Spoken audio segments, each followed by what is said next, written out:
Şu anda gündemde olan, yani Filistin'de katledilen mazlumların bir sesi olmak adına böyle 9 metreye 3 metre bir eser çiziyorum.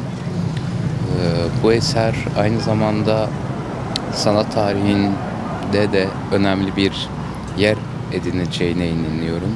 Çünkü sanat tam anlamıyla bunun için var diye düşünüyorum.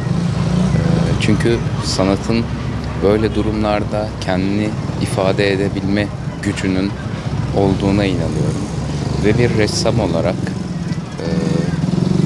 kendim siyah beyaz şekilde çalışıp figürlerin duygularını izleyiciye aktarmaya çalışıyorum. Aslında herkes çok iyi karşılıyor, samimi herkes.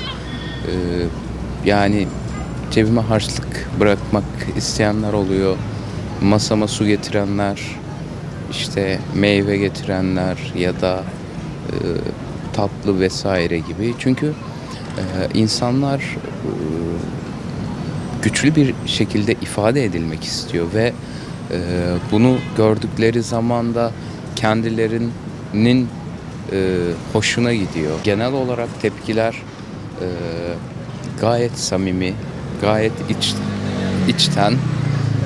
Çünkü orada olanları insanlar gerçekten çok farkında olarak bilinçli bir şekilde bir şey yapılmasını istiyor.